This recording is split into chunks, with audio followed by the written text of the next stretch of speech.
بسم الله الرحمن الرحيم. عن عمران بن حسين رضي الله تعالى عنه قال قال رسول الله صلى الله تعالى عليه وسلم: يا فلان ما منعك أن تصلي في القوم؟ فقال: يا رسول الله أصابتني جنابة ولا ماء. قال: عليك بالصعيد فإنه يكفيك. رواہ البخاری۔ حضرت عمران بن حسین بیان فرماتے ہیں ان رسول اللہ صلی اللہ علیہ وسلم رأى رجلا معتزلا لم يصلي في القوم، حضور نے ایک آدمی کو دیکھا جو قوم سے الگ تھلگ تھا اور قوم کے ساتھ نماز میں شامل نہیں ہوا۔ آپ نے پوچھا: ہے فلاں ما منعک ان تصلی فی القوم، قوم کے ساتھ نماز آپ نے کیوں نہیں پڑھی؟ انہوں نے کہا: یا رسول اللہ صابتنی جنابۃ ولا ماء، مجھے غسل کی ضرورت ہے اور پانی موجود نہیں ہے، اس لیے میں شامل نہیں ہوا کہ میں پاک نہیں ہوں تو نماز کیسے پڑھوں؟ آپ نے فرمایا: علیک بالصعید فإنہ یکفیک، تم پر پاک مٹی کے ساتھ تیمم کرنا لازم تھا، وہ کر لیتے ہو تو وہ تمہیں کافی ہو جاتا۔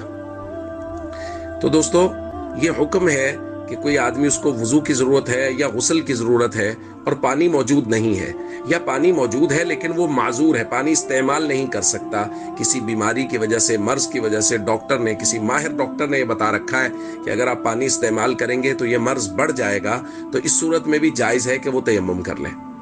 اب تیمم کا طریقہ بھی نبی کریم صلی اللہ علیہ وسلم نے سکھایا ہے۔ طریقہ یہ ہے کہ ایک مرتبہ دونوں ہاتھ زمین پہ مارے جائیں، اور اگر مٹی زیادہ لگ جائے تو اس کو پھونک وغیرہ کے ذریعے یا الٹے ہاتھ ایک دوسرے میں مار کے جھاڑ لیا جائے اور اس کو چہرے پہ پھیر لیا جائے پوری طرح سے۔ پھر دوبارہ مٹی پہ، دیوار پہ، کسی بھی مٹی والی جگہ پہ ہاتھوں کو مارا جائے اور وہ کلائیوں پہ، بازوؤں پہ ان دونوں ہاتھوں کو پھیر لیا جائے، تو یہ تیمم ہو جائے گا۔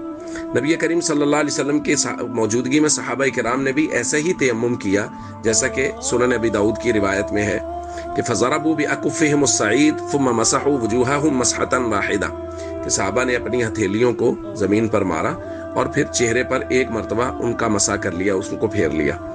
ثم عادوا، پھر دوبارہ انہوں نے فضربوا بأكفهم الصعید مرۃ اخرى، پھر دوبارہ انہوں نے زمین پر مارا، فمسحوا بأیدیہم، اور پھر اس کے بعد اپنے ہاتھوں پر انہوں نے مسح کر لیا۔ تو یہ تیمم کا طریقہ ہے۔ تو اگر کسی جگہ کوئی آدمی ایسا ہو کہ اس کو پانی دستیاب نہ ہو، دیکھیں اس میں بات سمجھ لیں کہ ایسا نہیں ہے کہ گھر میں پانی موجود نہیں ہے اور تیمم کرنے بیٹھ جائیں، ایسا نہیں ہے۔ اس کی شرائط ہے کہ دور دور تک کہیں پانی موجود نہیں ہے، ٹھیک ہے، تو اس صورت میں تیمم جائز ہے۔ یا پانی موجود ہے لیکن پانی استعمال کریں گے تو مرض بڑھنے کا اندیشہ ہے، کسی ماہر ڈاکٹر نے کہہ رکھا ہے، تو پھر یہ معذور سمجھا جائے گا، اس صورت میں بھی تیمم کرنا جائز ہے۔ السلام علیکم ورحمۃ اللہ وبرکاتہ۔